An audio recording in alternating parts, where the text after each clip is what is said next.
بسم اللہ الرحمن الرحیم۔ اردو میں آج کا جو ہمارا ٹاپک ہے وہ گرامر یا قواعد کی تعریف ہے۔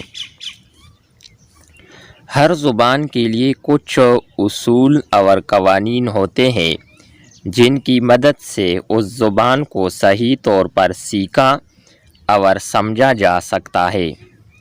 زبان کی درستگی اور اس کی خوبصورتی کو برقرار رکھنے کے لیے ان قوانین پر عمل درآمد ضروری ہوتا ہے۔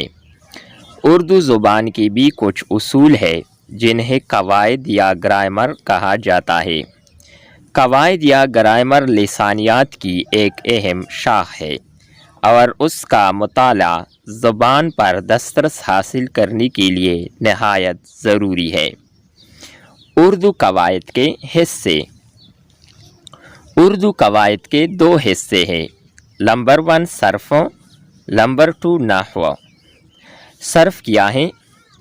صرف کے لغوی معنی پھیر کے ہیں۔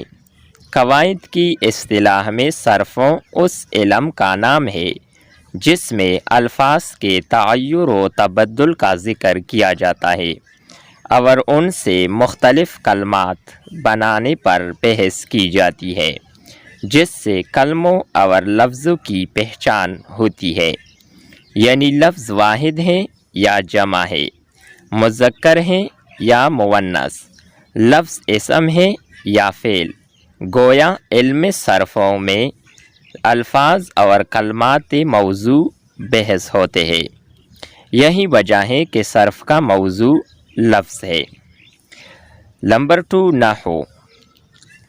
یہ وہ علم ہے جس سے اجزائے کلام کو ترکیب دینے اور انہیں الگ الگ کرنے کا طریقہ معلوم ہوتا ہے۔ علاوہ ازیں مختلف کلمات کے باہمی ربط و تعلق کا پتہ چلتا ہے اور مرکب جملے اور عبارتیں زیر بحث آتی ہے۔ حصہ نحو کا موضوع کلام ہے۔ امید کرتے ہیں کہ آپ کو یہ ویڈیو اچھی لگی ہوگی۔ نیکسٹ ویڈیو کے ساتھ دوبارہ ملتے ہیں۔ خدا حافظ۔